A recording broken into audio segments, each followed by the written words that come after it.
Agad yung araw, nasa labas ako.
Sayang sa SM na din, pinasa SM. Yung una kong video, road trip ko, pinasa SM ako sa baba, sa parking lot. Dito hindi ka na bibili.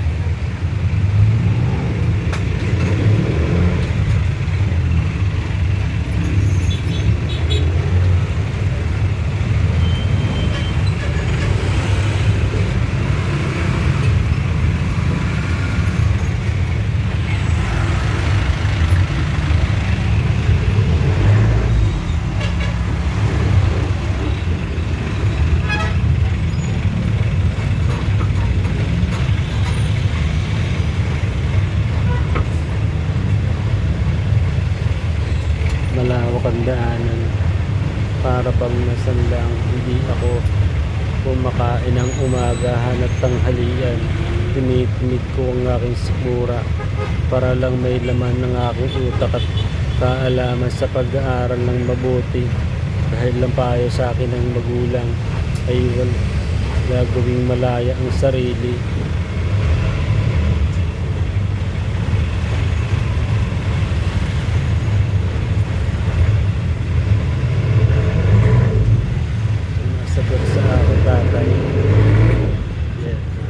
Dito ako nagbabike.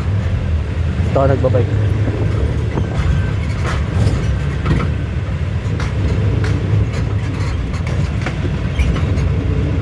Diyan ako nagbabike.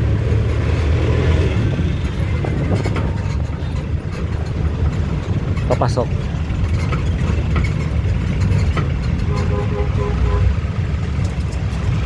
Overpass.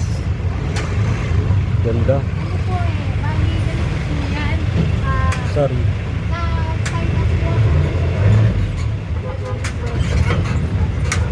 Maganda ang sikat ng araw. Paano mo natutulungan? Lakas mo. Sabi lakas mo.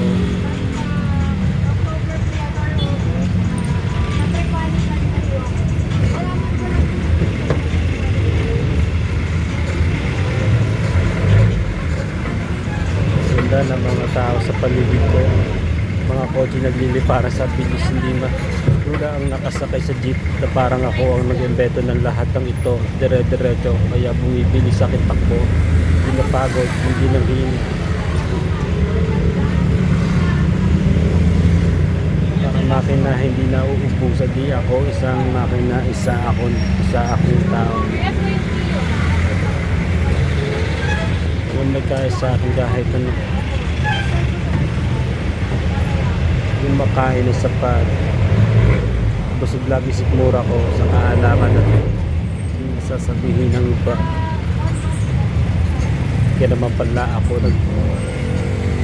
hingalo sa dami ng pera ko sa aking bulsa, pati sa bahay kong malaki na alam ng lahat kung saan nakalagay.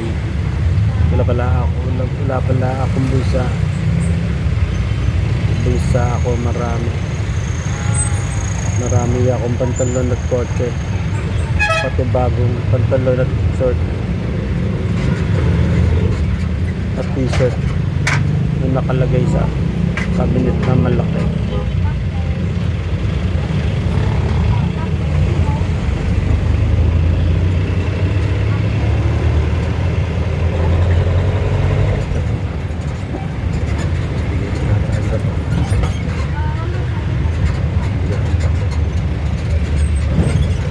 Magandang binibini na sakay sa kotse. Malaki, lawahan at tuwan.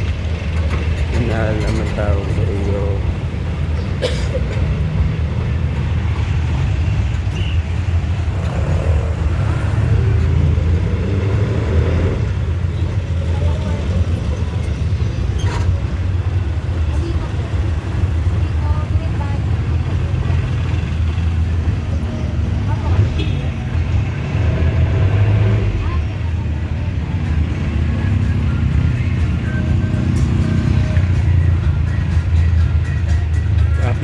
Traffic. Hindi traffic. Joke lang. Hindi traffic. Walang traffic sa mundo. Walang traffic sa lahat. Lalo na sa kalangitan at sa kalawakan.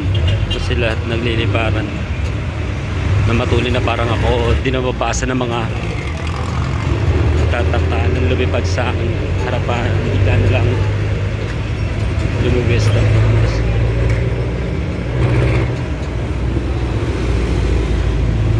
Yeah. Hindi na magsasabi ng yeah. Biro lang. Araw-araw so sa pagmamahal ng aking lahat. Hindi ako masawang lumakas sa aking loob papasok sa aking trabaho. Kailangan kong tawagin kasi ang dami doon napupulot na aral sa aking kaalaman na ako lang mag-isa ang nagtuturo sa akin.